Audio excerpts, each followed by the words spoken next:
Filipenses capítulo 4, a partir do verso 14.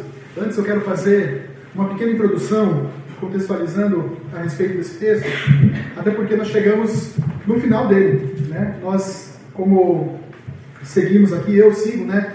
Fazemos uma leitura contínua da palavra de Deus, escolhemos ali uma carta e fizemos desde o capítulo 1 uma exposição a respeito de cada capítulo desse texto de Paulo aos Filipenses. E, meus irmãos, só contextualizando o que nós aprendemos até aqui, porque isso é importante para esse encerramento, esse finalzinho da carta de Filipenses, que Paulo vai falar a respeito da graça de Deus sendo derramada através das bênçãos que ele tem recebido. Mas, como nós já vimos desde o começo, que essa carta de Paulo à igreja de Filipos, ela foi escrita enquanto Paulo estava preso em Roma. Ele já tinha passado por muitas situações. Praticamente 10 anos depois, Paulo está preso. 10 anos depois do quê? Depois dele ter evangelizado na cidade de Filipos, lá na Macedônia, e ter instituído ali, né, ter inaugurado essa igreja, então, na cidade de Filipos.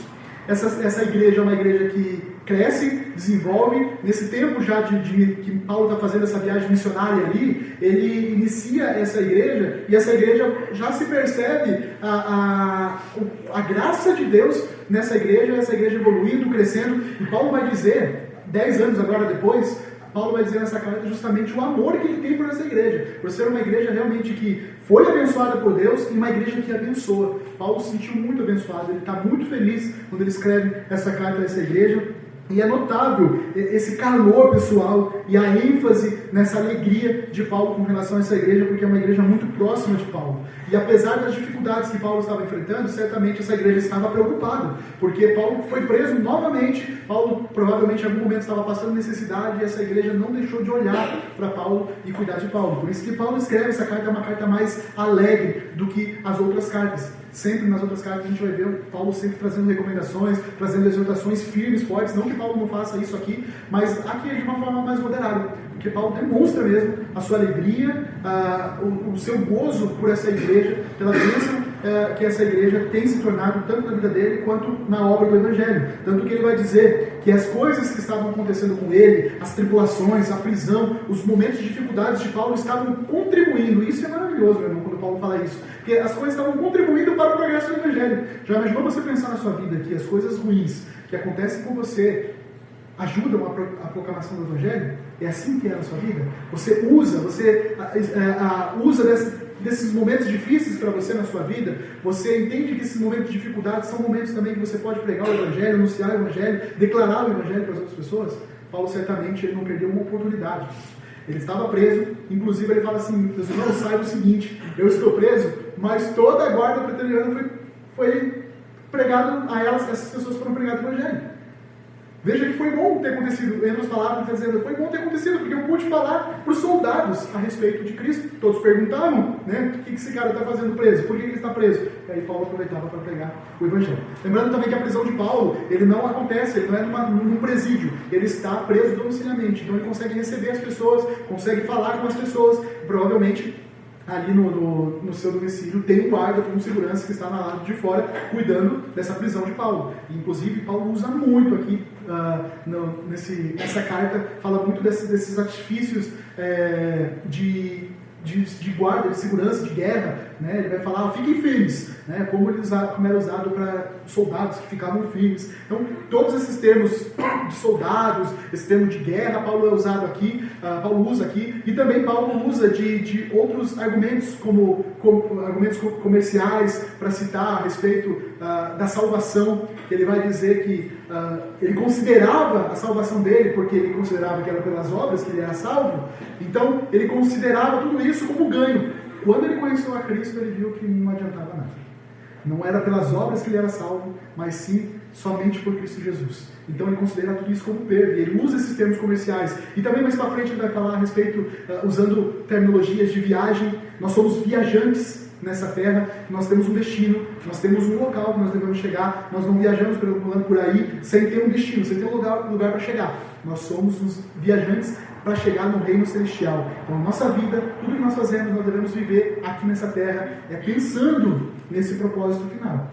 Olhando para esse propósito final como viajantes, peregrinos que nós somos aqui na terra. E aí Paulo vai falando a respeito de tudo isso no capítulo 1, No capítulo 2 também, Paulo ele roga aos crentes ali dessa igreja a viver uma vida digna do Evangelho, marcado pela união cristã, e essa união só pode ser alcançada por meio de Cristo, a humildade que é semelhante à humildade de Cristo em relação aos outros. E aí no capítulo 3, Paulo vai falar que ao mesmo tempo que eles vivem dessa forma humilde, eles precisam vigiar. Porque dentro da igreja, dentro do ambiente que os irmãos estão envolvidos, ali também existem pessoas que estão pregando outro evangelho e a igreja precisava ficar atenta. Um evangelho sendo pregado onde Cristo e mais alguma coisa era necessário para a salvação, quando na verdade nunca existiu isso. Sempre é salvação por meio de Cristo somente. Não é salvação, não é Cristo mais obras, não é Cristo mais alguma coisa, não é Cristo mais mérito, somente por Cristo Jesus. E Paulo vai ser muito enfático, vai chamar essas pessoas que estão dentro da igreja, que estão pregando esse outro evangelho, de cães. E cães, meus irmãos, cão, cachorro, não é algo bonitinho, não era algo bonitinho que a gente tem hoje, doméstico, em casa, mas sempre a ideia de cães ali era relacionada, tanto que os judeus usavam a terminologia de cães para os gentios, quando eram pessoas totalmente desprezíveis. Né? E agora Paulo inverte, ele está dizendo que os próprios judeus que estão dentro da igreja, que estão pregando outro evangelho, esses são cães. Esses são pessoas que não são circuncidadas no coração. São pessoas que são circuncidadas só na carne. E ele vai dizer que essas pessoas estão se mutilando. Porque se você acha que você tem que aceitar Cristo e tem que ser circuncidado, você está achando que você tem que aceitar Cristo e cumprir mais alguma coisa, fazer alguma obra. Então você está se mutilando, não é nem mais, ele nem chama mais de circuncisão, você está se mutilando. E mutilando era uma coisa muito perigosa para o judeu. O judeu não podia fazer isso. Então veja como Paulo faz toda essa transformação que vem por meio de Cristo. Né? Então tudo isso nós vemos nessa carta, no capítulo 3 também. E agora, no finalzinho, no capítulo 4, nós vemos essa dependência totalmente e exclusivamente de Deus, porque para Paulo, independente das coisas que aconteciam, independente da situação que ele estava vivendo, independente das dificuldades, quem era a força dele? Cristo Jesus. Posso todas as coisas naquele que me fortalece. Então ele está dizendo, eu não dependo de nada, eu não preciso de nada, eu só dependo de Cristo. Ele é minha alegria. E ele vai dizer, aí no capítulo 4, o segredo. Se você quer saber o segredo da alegria, leia o capítulo 4. Porque Paulo usa justamente esse termo. Eu descobri o mistério. Eu descobri o segredo para ser feliz o tempo todo. E esse segredo é ser fortalecido em Cristo Jesus. Então, você não depende, a sua alegria não depende das coisas. A sua alegria não depende das pessoas. A sua alegria não depende das circunstâncias da sua vida. A sua alegria depende exclusivamente de Cristo. E Paulo vai dizer isso. A minha alegria, por depender de Cristo, em nenhum momento eu vivo desesperado, eu vivo preocupado, porque a minha dependência é totalmente de Cristo. Meus irmãos, vamos então para essa parte final da carta de Paulo aos Filipenses. Eu fiz todo esse resumo aqui para os irmãos, para que isso de repente encoraje os irmãos a chegarem em casa e leiam novamente essa carta de Paulo aos Filipenses. Diante dessa exposição que eu fiz aqui, esse panorama que eu fiz, leia, e você com certeza encontrará muito mais pérolas daquilo que, talvez eu não falei aqui, não tive tempo de falar no culto, mas certamente Deus falará contigo por meio do Espírito Santo, você lendo a palavra de Deus. Então chegue em casa, estude, observe, veja se é isso mesmo que o pastor está dizendo, se é isso mesmo que Paulo estava dizendo. Leia a palavra de Deus. Isso te encoraja essa semana a você ler toda a carta de Filipenses. São 4 capítulos só, meus irmãos. Você pode ler um por dia e ainda vai sobrar dias aí para você. Mas leia e veja o que mais Deus tem a nos dizer por meio dessa carta. Mas a partir do verso 14, eu quero pedir para os irmãos não fecharem a Bíblia, acompanharem comigo, a gentileza de acompanhar desde o verso 14, que eu vou fazer uma exposição então da continuidade do que Paulo está falando aqui. Então, verso 14 diz: no entanto, vocês fizeram bem associando-se comigo nas aflições. E como vocês, filipenses, sabem muito bem, no início da pregação do Evangelho, quando parti para a Macedônia, nenhuma igreja se associou comigo na questão de dar e receber, exceto vocês somente. Verso 16. Porque até quando eu estava em Tessalônica, por mais de uma vez, vocês mandaram o bastante para as minhas necessidades. Não que eu esteja pedindo ajuda, pois o que realmente me interessa é o fruto que aumente o crédito na conta de vocês. Recebi tudo e tenho até de sobra. Estou suprido desde que Epafrodito, que me entregou o que vocês me mandaram, que é uma oferta de aroma agradável, um sacrifício que Deus aceita e que lhe agrada. E o meu Deus, segundo a sua riqueza em glória, há de suprir em Cristo Jesus tudo aquilo que vocês precisam. A nosso Deus e Pai seja a glória para todos sempre. Amém. Saúdem cada um dos santos em Cristo Jesus. Os irmãos que estão comigo mandam saudações. Todos os santos mandam saudações, especialmente os da casa de César. A graça do Senhor Jesus Cristo esteja com o Espírito de vocês. Amém? Deus, nós te pedimos que somente a Tua palavra fale conosco, que a gente possa aplicar também essa palavra no nosso dia a dia, na nossa vida, na nossa forma de viver. Se necessário mudar alguma coisa, que seja mudado por meio do Teu Evangelho, da Tua palavra em nossas vidas. Em nome do Senhor Jesus. Amém. Meus irmãos, como eu disse, eu fiz toda essa contextualização para os irmãos para chegar nesse finalmente de Paulo. Ele vai encerrar essa carta aos Filipenses, essa carta feliz, alegre de Paulo. E ele lembra que a gente terminou o texto anterior, Paulo falando que ele estava sendo fortalecido no Senhor. E a sua alegria estava totalmente no Senhor. E agora ele vai dizer a partir do verso 14: no entanto, vocês fizeram... Então ele está dizendo que ele é sustentado no Senhor. Tudo que ele precisa está no Senhor, mas ele diz aqui, no verso 14, no entanto, vocês fizeram bem, se associando comigo nas aflições. Ou seja, ele está dizendo, Cristo é a minha força, eu dependo totalmente de Cristo para viver nesse mundo, e não dependo dos homens, mas foi muito bom vocês terem participado comigo também, desses momentos de aflições que eu estava passando, das necessidades. Isso me alegra. A minha alegria está na força do Senhor, minha alegria está no Senhor, mas eu sou feliz porque vocês entenderam a minha necessidade. A minha alegria não estava nas coisas, mas vocês cuidaram de mim. Nada poderia me abalar, mas eu agradeço porque vocês participaram comigo dessas aflições. Né? Então Paulo agradece mesmo assim, ele diz, olha, apesar da minha força estar em Cristo, eu sou grato, porque vocês fizeram parte disso. Associando-se, a palavra associar-se aqui no grego é koine. É a mesma palavra usada para comunhão, para termos comunhão com os outros. Essa palavra é tão importante, meu irmão. Essa palavra, ela traz um significado tão importante, porque Paulo, inclusive na nossa tradução, diz associando-se comigo. Pensa em abraçar, você abraçar uma causa, abraçar alguma coisa, estar junto com uma pessoa para chegar num determinado fim. Então você está em comunhão, está junto. E, meus irmãos, comunhão é uma coisa muito prática. Não existe comunhão apenas no domingo de manhã, por exemplo. A comunhão é prática do nosso dia a dia. Comunhão é estar junto, unido. Né? E Paulo está dizendo justamente aqui que os irmãos participaram dessa comunhão com Paulo. Esses irmãos participaram dessa comunhão, dessa junção, se associando com as aflições de Paulo. E é isso que nós devemos viver na prática. A igreja precisa ter esse suporte. A igreja precisa dar esse suporte uns aos outros. Isso, meus irmãos, é tão importante, porque é isso que significa igreja. Nós estudamos hoje sobre eclesiologia, nós estamos estudando ainda mais a respeito de eclesiologia. A gente vai falar muito a respeito dessa união, dessa comunhão que precisa haver na igreja, mas essa associação. Um missionário, por exemplo, ele sabe que a dependência dele é totalmente de Deus.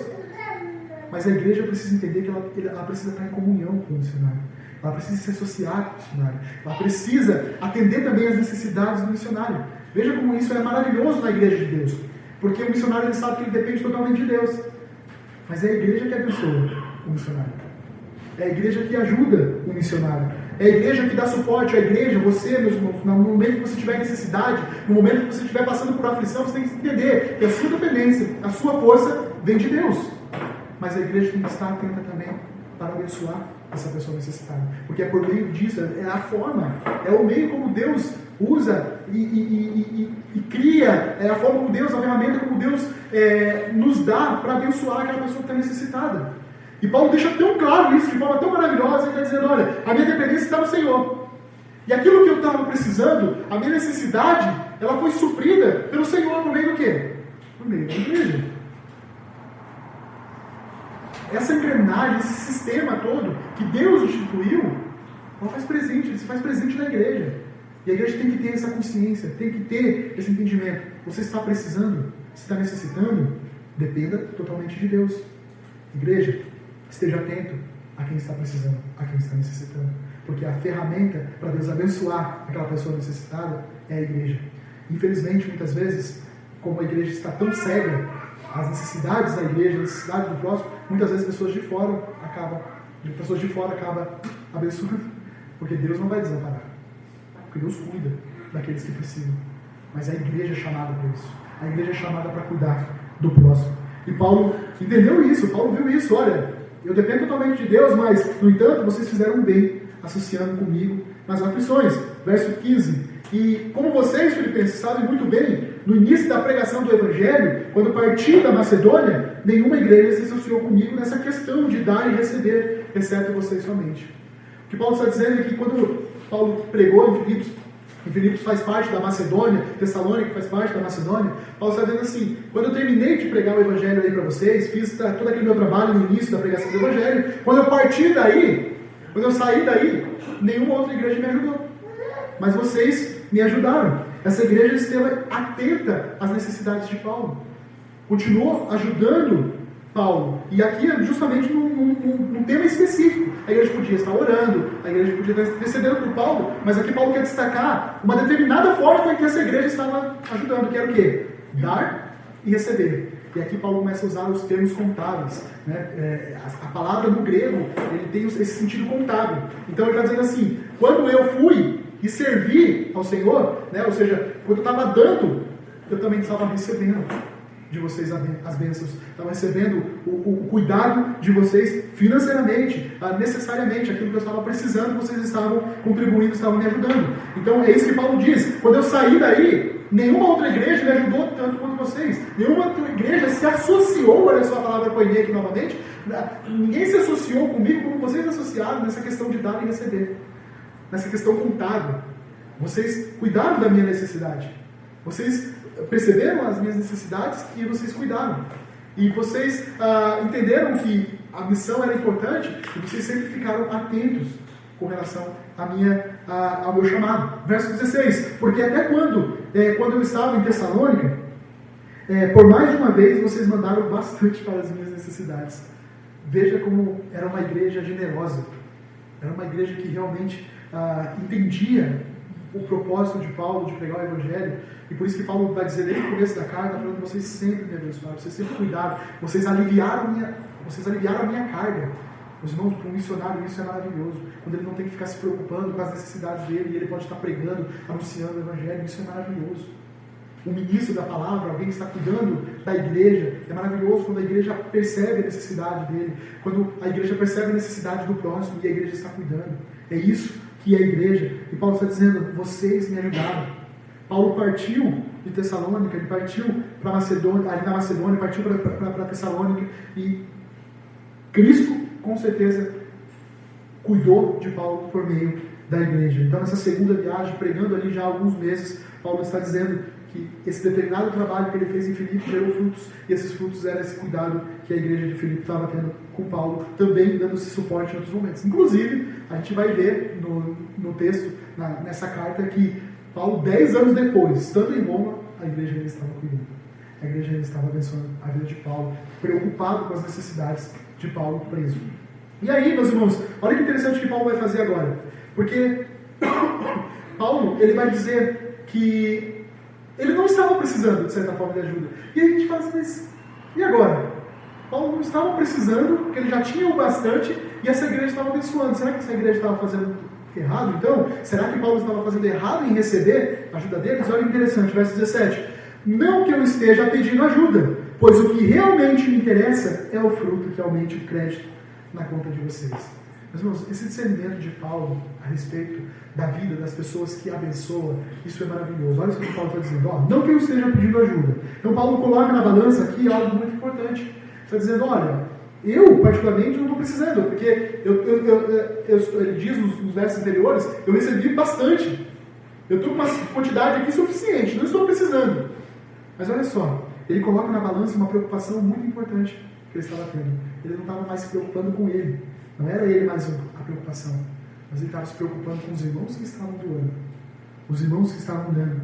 E olha o que ele diz, pois o que realmente me interessa, e aqui a mesma palavra, eu pedindo ajuda, é a mesma palavra do que me interessa, porque é como se ele estivesse dizendo assim, não que eu esteja preocupado comigo, não que eu esteja preocupado com a ajuda de vocês, que vocês estão dando, mas eu estou preocupado, pois o que realmente me interessa, estou preocupado, é que o fruto aumente o crédito na conta de vocês. Meus irmãos, quando eu estava em missões, eu tinha deixado, em 2010, isso, eu estava numa empresa, estava trabalhando, estava numa situação muito boa na empresa, E eu entrei num momento assim que eu falei assim, Senhor, eu quero ir para missões, não quero mais ficar vivendo nesse mundinho, eu quero viver em missões. E aí quando eu fui para o Chile, fiz missões no Chile, e eu estava numa situação boa, financeiramente, porque eu tinha acabado de sair de uma empresa boa e tudo mais.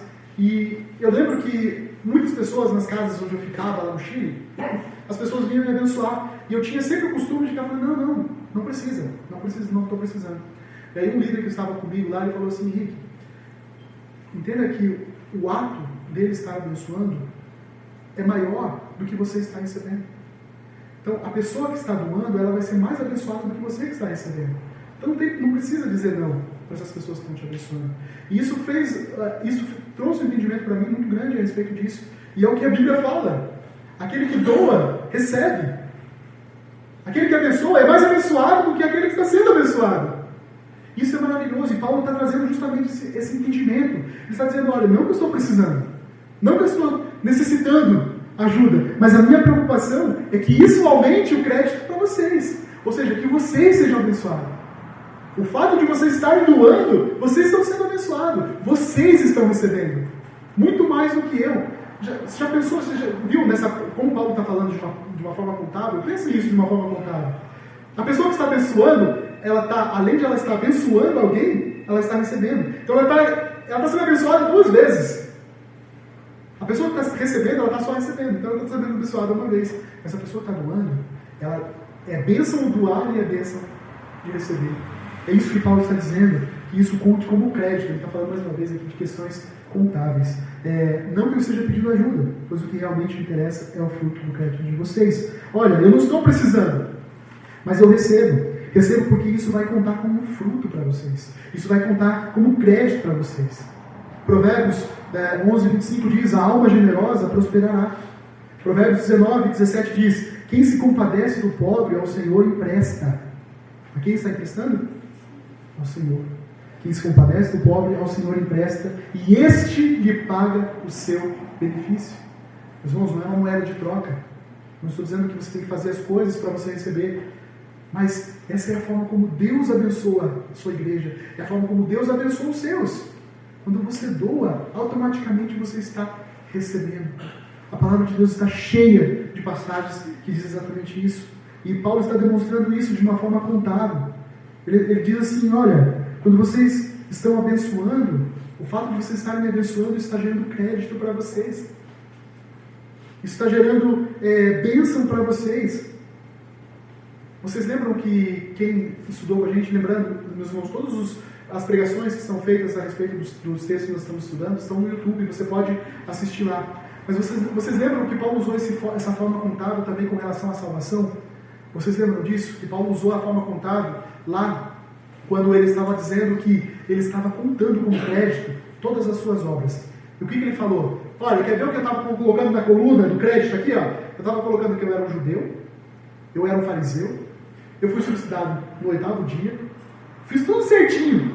Se era para alguém ser salvo por obras, essa pessoa era eu. Eu deveria ser salvo pelas obras. Porque eu estava na coluna do crédito aqui, ó, estava tudo aqui. Isso aqui ia contar para eu ser salvo. Mas quando ele conheceu a Cristo, o que ele fez? Ele olhou para essa coluna de crédito e disse assim, isso aqui tudo é perda, é lixo. Ele considera mesmo, ele diz lixo. A palavra aqui é esterco. Considerei tudo isso lixo. Porque não pode ter mais isso aqui em Cristo. É somente por Cristo. E ele coloca então na coluna de perda. Aquilo que era crédito, ele estava achando que era crédito, ele coloca na coluna de débito, sei lá, a coluna que fazia ele perder e não ganhar. E aqui é tão interessante porque Paulo traz mais uma vez isso aqui. Agora ele está dizendo, agora sim, em Cristo Jesus, vocês salvos em Cristo Jesus, vocês vivendo, regenerados, eleitos, vivendo por Cristo Jesus, agora sim, todas as obras que vocês estão fazendo pode entrar nessa coluna do crédito. Porque agora faz sentido. Porque você foi salvo por meio de Cristo, somente por Cristo. E agora nós não somos salvos pelas obras, mas nós somos salvos para as boas obras. O Novo Testamento fala isso o tempo todo. Nós temos que viver buscando fazer as boas obras. Ele está dizendo, agora sim, as boas obras de vocês podem entrar nessa coluna de crédito. Que isso vai contar como crédito para vocês. E aí nós poderíamos entrar nas questões de galardão e tudo mais, que a Bíblia fala disso, mas fato é que Paulo está falando de um crédito celestial. já algo que Deus está olhando para os crentes, estão vendo como você está vivendo a sua vida aqui na terra. Agora, crente em Cristo Jesus, o que você faz com os dons que Deus te deu? Não foi isso que Jesus chamou a atenção? O que você está fazendo com aquilo que foi colocado na sua mão? Porque Deus está observando, meus irmãos, Deus está observando. Ele não é um Deus que deixa passar as coisas despercebidas. Queria que vocês abrissem Malaquias 3,16, deixa o dedinho de vocês aí nessa passagem para a gente voltar. Mas veja Malaquias 3,16 o que diz.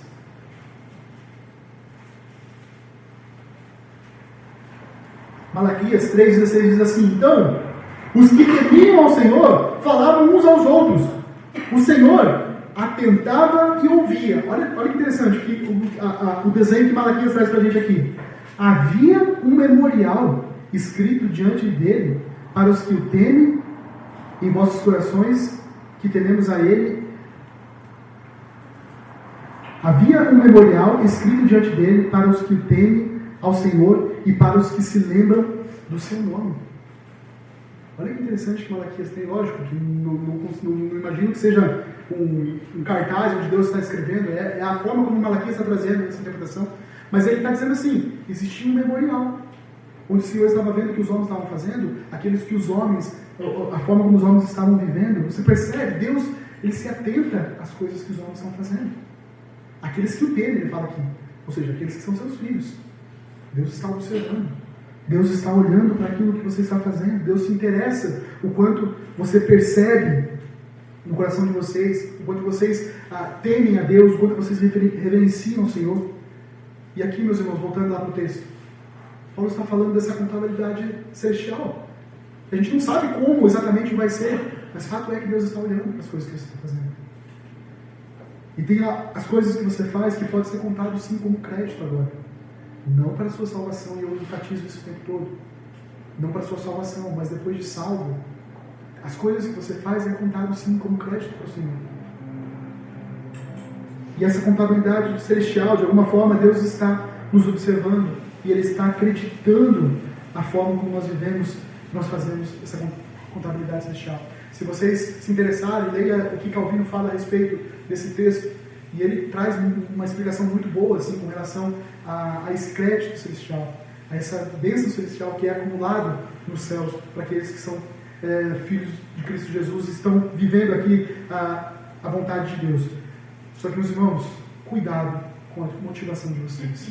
Isso aqui é um ponto muito importante. Mais uma vez, nós não fazemos, então agora eu vou fazer tudo, né? Eu vou ajudar os indígenas, vou ajudar todos os estados porque eu quero que aumente meu crédito lá. Não. Porque a motivação do seu coração vai contar por cima.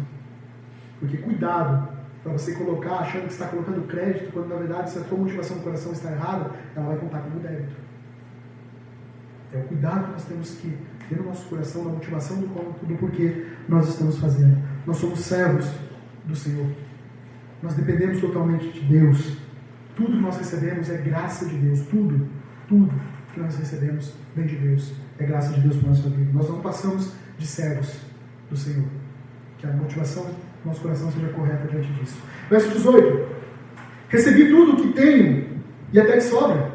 Estou suprido desde que Epafrodito me entregou o que vocês mandaram, que é a oferta de aroma agradável, um sacrifício que Deus aceita e lhe agrada. Meus irmãos, isso aqui complementa o que eu estava dizendo agora há pouco. Antes, tudo aquilo que você fazia, que achava que era bom, antes de Cristo, você achava que podia contar como crédito para a sua salvação, tem que ser considerado perda. Essa palavrinha que Paulo usou, tem que ser considerado perda. Só que aqui, meus irmãos, tem algo tão maravilhoso, tão interessante, que complementa o que eu estava dizendo agora há pouco. As obras do crente agora chegam diante do Senhor como um aroma suave. As boas obras do crente, com a motivação correta, ela chega diante do Senhor como agradável ao Senhor. Tudo isso não é possível a quem não é crente em Cristo Jesus. Pelo contrário, a palavra de Deus diz que até as boas obras daqueles que são ímpios são abomináveis para o Senhor. Deus detesta. Por quê? As pessoas acham que estão fazendo e vão ganhar algum tipo de mérito por conta disso. E isso é detestável para o Senhor. Só que olha o que Paulo está dizendo. Vocês crentes em Cristo Jesus, com a motivação correta, quando vocês doam com a motivação correta, isso chega como um aroma suave ao Senhor. Veja a preocupação de Paulo, que em nenhum momento está sendo com Paulo. A preocupação do Paulo está sendo com os crentes em Cristo Jesus. Está dizendo, vocês serão abençoados. Quando vocês doarem, com a motivação correta, vocês sendo generosos, vocês doando, vocês cuidando dos necessitados, vocês serão abençoados. E isso chega para Deus como um aroma suave, como algo que agrada ao Senhor. O que os filipenses estavam fazendo, com a motivação correta, abençoando, cuidando de Paulo, aquilo estava chegando como um aroma suave ao Senhor. A mão do ímpio só gera mais julgamento para ele. Já nós crentes em Cristo Jesus, as boas obras, o doar, o abençoar, gera crédito na nossa conta, um crédito na conta celestial. Verso 19, aqui é maravilhoso também, porque Paulo está dizendo assim: meu Deus, eu falo para ele, olha, vocês, estou preocupado com vocês, estão fazendo, eu vou receber, porque isso vai abençoar vocês. Mas não vai abençoar porque eu vou abençoar, mas porque Deus vai abençoar. Olha o verso 19. E o meu Deus, segundo a sua riqueza em glória, há de suprir em Cristo Jesus tudo aquilo que vocês precisam. Paulo quer enfatizar, ele quer assegurar àqueles irmãos que Deus vai suprir a necessidade deles. Que o fato deles não se preocuparem com as coisas terrenas, com o fato deles estarem abençoando, cuidando dos necessitados, Deus iria suprir cada necessidade dos irmãos. Não somente o desejo, mas principalmente as necessidades. Meus irmãos, nada passa despercebido do Senhor. Mais uma vez, Paulo está destacando isso aqui. Deus irá te abençoar. Quando você se preocupa com o próximo, com a necessidade do próximo, quando você doa, é Deus que está cuidando de você. É Deus que vai estar retribuindo a você segundo a sua riqueza. Não é riqueza nossa. Como nós somos imaturos, porque a gente pensa nas riquezas deste mundo, nas coisas que a gente acha que é rico, mas a riqueza do Senhor, meus irmãos, não se compara a nada nessa terra. E as bênçãos de Deus na nossa vida vêm da riqueza do Senhor, e não das riquezas dessa terra. É segundo as riquezas do Senhor para a nossa vida. Eu gosto muito de uma analogia que George Williams, ele diz a respeito dessa passagem. Vê se você consegue acompanhar comigo aí. Ele diz que esse versículo 19, ele fala que é como se usasse uma analogia de um cheque sacado desse banco da fé. Ele fala, meu Deus, aqui quando o versículo fala, meu Deus, ele joga para o banqueiro, né? Meu Deus, o banqueiro, segundo a sua riqueza, é o capital do banco, ou seja, a quantidade de riqueza que existe ali. Em glória, é o endereço do banco. Há de suprir, é a promessa de pagamento. Tudo aquilo que vocês precisam é o valor do cheque. Em Cristo Jesus é a assinatura do cheque. Eu acho muito interessante, porque realmente dessa forma contábil como Paulo está trabalhando, é realmente a riqueza de Deus. Está tudo sobre as mãos dele. E Cristo Jesus é o meio pelo qual nós recebemos todas essas bênçãos. É Cristo que assina o cheque, porque sem a assinatura de Cristo não tem valor nenhum para o cheque. Mas é tudo por meio de Cristo que Paulo está dizendo, fiquem seguros, pois Deus há de suprir tudo aquilo que nós necessitamos. Quando cuidamos das coisas de Deus aqui na terra, Deus cuida das nossas coisas. E para finalizar, meus irmãos, diante de tudo isso que Paulo trouxe, desde o capítulo 1, falando das bênçãos de Deus, da glória de Deus sendo derramada sobre a vida dos crentes, sobre a vida de Paulo, Deus usando a vida de Paulo, e esse cuidado que nós temos que ter, essa preocupação que nós não podemos ter, e se independer totalmente de Deus. Agora Paulo faz uma doxologia aqui. Doxologia, a palavra doxo é dar glórias a Deus. E Paulo faz essa doxologia, dá toda a glória e toda a honra a Deus. É o verso para mim acho que mais importante aqui, porque nós não podemos perder o foco de quem é responsável por tudo que nós temos. Nós não podemos perder o foco de quem é responsável pela nossa salvação, pela graça derramada em nossas vidas. Nós não podemos perder o foco de que tudo é de Deus. Tudo vem de Deus, exclusivamente de Deus em nossas vidas. E é o que Paulo faz aqui, a partir do verso 20 em diante. A nosso Deus e Pai, seja glória para todos sempre. Amém. Tudo é para dar honras e glórias a Deus. A tua vida é para dar honra e glórias ao Senhor. Tudo que você recebeu é para a honra e para a glória de Deus. A sua salvação, meus irmãos, é para a honra e para a glória de Deus. Tudo é para a honra e para a glória de Deus. Se nós somos abençoados, é para a honra e para a glória de Deus. Se nós abençoamos, é para a honra e para a glória de Deus. Paulo vai concluir com essas palavras de saudação Saúde, verso 21. Saúdem cada um dos santos em Cristo Jesus. Olha que maravilhoso. A cada um dos santos, eu e você, crentes em Cristo Jesus, somos santos. O que significa santo? Significa ser separado. Essa é a palavra no grego, é o que significa santo, é ser separado. Você foi separado para o Senhor. Você não faz parte mais dessa terra, mas da terra celestial. Tudo isso Paulo falou aqui em Filipenses. E aí ele diz: saúde em cada um dos santos em Cristo. Os irmãos que estão comigo mandam saudações. Ou seja, Paulo manda saudação aos irmãos de Filipos em Cristo Jesus. Né? Cada um, não apenas aos líderes, mas cada um.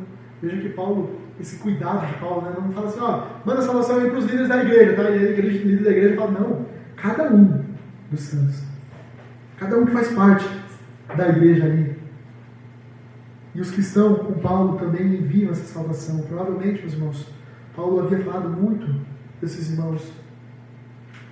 Tinha falado muito da igreja de Filipos para esses irmãos que estavam em volta dele, esses irmãos que estavam visitando ele em Roma, no presídio, e essas pessoas também estavam mandando saudações. Mas não somente a esses, como também os irmãos de Roma. Olha o que Paulo diz aqui, a casa de César, o imperador romano, né? Todos os santos mandam saudações, especialmente os da casa de César.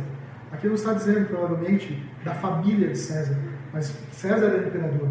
E muitos da casa de César, e aqui, meus irmãos, isso aqui se estende a toda Roma, né? Era considerado casa de César, os soldados, o governo dali, né? Então, de alguma forma, aquelas pessoas foram evangelizadas. E Paulo parece nos mostrar que essas pessoas, quem conseguiria falar a esses de dentro da casa de César, a esses soldados, a esses servos? Paulo pôde falar. Paulo pôde evangelizar. E parece que nesse finalzinho Paulo está dizendo que algumas pessoas ali que eram da casa de César, essas pessoas foram evangelizadas e se tornaram irmãos também. Creram em Cristo Jesus. Que maravilhosa obra de Paulo. Né? Então, a gente vê que pessoas ali que eram da casa de César, de Roma, e aí vem Nero também, né? E essas pessoas ali foram evangelizadas. Olha o fruto do trabalho de Paulo, a prisão de Paulo, o que gerou de fruto aqui. Verso 23, para a gente encerrar. A graça do Senhor Jesus Cristo esteja com o Espírito de vocês. Meus irmãos, nossa salvação, nossa vida depende totalmente dessa graça, desse favor soberano de Deus em Cristo Jesus. Por meio de Cristo Jesus, eu e você recebemos essa graça. Todas as bênçãos celestiais vêm por meio de Cristo Jesus. Que Jesus Cristo deu a sua vida por nós e aí isso permitiu que nós pudéssemos ser abençoados também, pudéssemos viver debaixo dessa graça. Não existe um cristão autônomo, desassociado de Jesus. Não existe ninguém que pode ser salvo se não for pelo único caminho. Eu sou o caminho, a verdade e a vida. Ninguém pode chegar ao Pai nesse caminho. Todas as bênçãos, a graça de Deus, ela vem por meio de Cristo Jesus em nossas vidas. Se somos agraciados somente por meio de Cristo. E ele finaliza então esse versículo, né, esse texto, essa carta com chave de ouro, dizendo: dependemos dessa graça. Que a graça do Senhor Jesus Cristo esteja com o Espírito de vocês. Nós dependemos dessa graça. Meus irmãos, para finalizar, algumas aplicações, né, além daquilo que eu já falei aqui, mas para encerrar, compartilhar os bens com uma pessoa é um bom necessário. Nós, como crentes em Cristo Jesus, nós precisamos ter um olhar atento às necessidades do próximo. Isso é igreja. Não viva no seu mundo. Não viva só naquilo que você recebe, usando só para você. Olhe os necessitados. Procure, às vezes dentro da igreja, nós temos pessoas dentro da igreja que estão precisando, que têm necessidade. Nós temos todo dia 1º do mês aqui na Santa Ceia, nós trazemos alimentos para a gente poder confeccionar cesta básica, para a gente cuidar e olhar para os necessitados da nossa igreja. Não viva no seu mundo, porque crente em Cristo Jesus entende que tudo que recebeu é do Senhor. Tudo. E você, às vezes, só devolve uma parte daquilo que Deus te deu, você devolve. Pense no restante, na parte restante que faltou. No Antigo Testamento era 10%, e os judeus viviam como se aqueles 10% aquilo é obrigatório, então eles jamais deixariam de dar. E aí, agora os 90% são meus. Meus irmãos, no Novo Testamento, Jesus acabou com isso. Diz: tudo é meu. Não é mais só 10%. Nunca foi, na verdade. Mas a interpretação dos judeus era de que era só 10% e o resto pode ser meu. Tudo é do Senhor. Então, quando você dá uma parte, o que você faz do restante? Agora você é responsável com aquilo que você não deu para a igreja, para a necessidade, enfim. Mas o que você faz com o restante daquilo que Deus te deu? Lembra que o fruto é muito mais importante do que o próprio dom. O fruto que nós recebemos é muito mais importante. Aquilo que nós recebemos de Deus é muito mais importante do que aquilo que nós damos. O doador enriquece as duas pessoas, aquele que recebe e a si próprio. Então, você não só abençoa aquela pessoa necessitada, mas você está sendo abençoado. Ele é muito mais abençoado. Meus irmãos, qualquer ação que fazemos livremente, com alegria, espontaneidade, qualquer ação que realizamos em nome do Senhor para a ajuda um dos outros, em primeiro lugar, está sendo direcionado ao Senhor. Não perca isso de entendimento. Quando você dá para o seu próximo, quando você doa, quando você abençoa, você está fazendo antes de tudo para o Senhor. Isso a gente não pode esquecer, porque a Bíblia fala, o Novo Testamento fala o tempo todo. Aquilo que você faz para o próximo, você está fazendo antes de tudo para Cristo. Está fazendo antes de tudo para o Senhor. Lembra das palavras de Jesus em Mateus 25? Aquele que fizeram a meus irmãos, aquele necessitado, estão fazendo a mim. Então, se nós ajudamos o necessitado, quem está recebendo antes de tudo é Jesus. E é maravilhoso pertencermos a um Senhor que valoriza o que nós fazemos com o coração puro, com o coração honesto e sincero. Por isso, meus irmãos, esse capítulo todo, ele vai falar de nós não andarmos preocupados. Porque viver a igreja é exatamente isso. É saber que a nossa necessidade é suprida por Deus. E a ferramenta para suprir essa necessidade é a igreja. Por isso nós não podemos viver preocupados. Paulo está falando o capítulo 4 inteiro, falando a respeito da preocupação com esses recursos espirituais que nós temos em Cristo. Será que nós devemos viver preocupados? Será que nós não conseguimos depender totalmente de Deus? E ele diz lá no verso 7, nós temos a paz de Cristo, e essa paz de Cristo nos guarda, nos protege. Ele fala no verso 13 que Deus dá todo o poder e nos fortalece. Se Ele nos fortalece, por que nós vivemos preocupados? E ele finaliza dizendo que Deus é rico em glória para suprir todas as nossas necessidades. Por isso que a preocupação não deve ter lugar na vida do crente. Amém? Vamos orar?